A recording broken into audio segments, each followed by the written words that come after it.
China has a goal to reach food self-sufficiency by 2032. Just 2 decades ago, China was 94% food self-reliant and has since fallen to just 66%. Even though China's population growth has stagnated in recent years due to its one-child policy, food security still remains a challenge for the Chinese government because China has a big problem, and that's its deserts.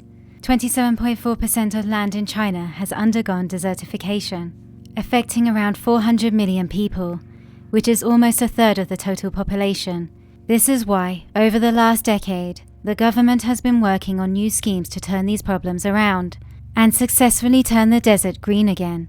In this video, we're going to take a look at a remarkable transformation in the heart of what was once deemed an agricultural forbidden zone, characterized by barren soil, and now, thanks to extensive ecological protection and reforestation efforts, 27,000 hectares of desert has been turned into 211 farms with green corridors, creating 150,000 jobs for the local population, making this once uninhabitable region into a green oasis.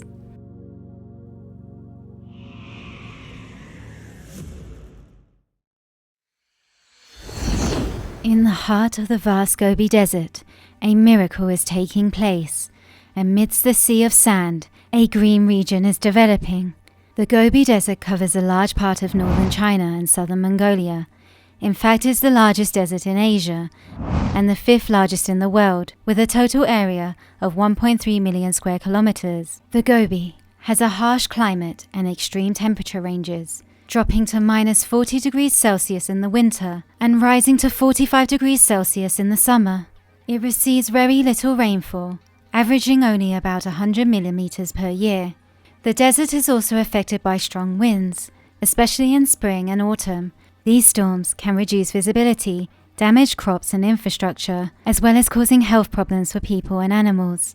Surprisingly, sand from the Gobi Desert can even travel as far as Korea. It's hard to believe that this mighty desert can be stopped and reversed, but there is a glimmer of hope in this southern part of the Gobi Desert. This is Ningxia, and on the foothills of these extremely arid mountains, immense changes have been taking place. These are the Helan Mountains. It was listed as a National Nature Reserve in 1988, mainly protecting natural ecosystems and biodiversity in arid mountainous areas, including endangered animals and plant species and habitats. Despite this, extensive development and the exploitation of resources continued, and the ecological environment in the reserve suffered. However, in 2017, the Chinese government made a radical decision to stop all coal mining in the area and switch to wind and solar power. And by 2018, a pilot project was launched, aiming at holistic conservation and the restoration of mountains, rivers, forests, farmlands, lakes and grasslands, which officially kicked off on the east slope of the mountain. The project includes a poverty alleviation scheme to employ people to work the land by developing wine grape growing bases and planting shelter forest belts. What was once a harsh, lifeless, arid desert is now an incredible lush green oasis.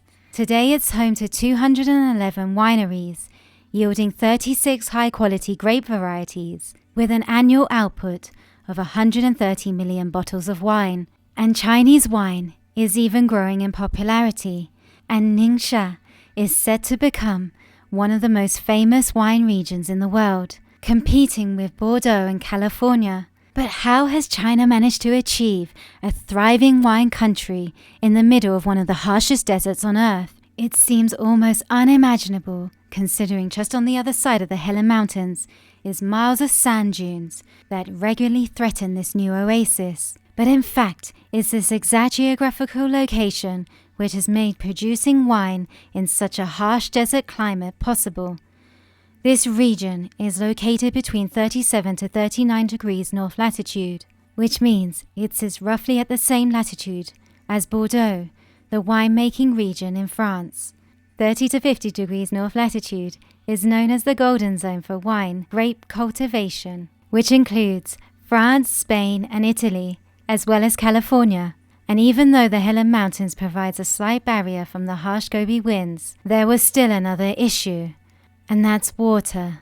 The annual precipitation stands at around 200 to 300 millimeters, but the annual evaporation is more than 10 times of that.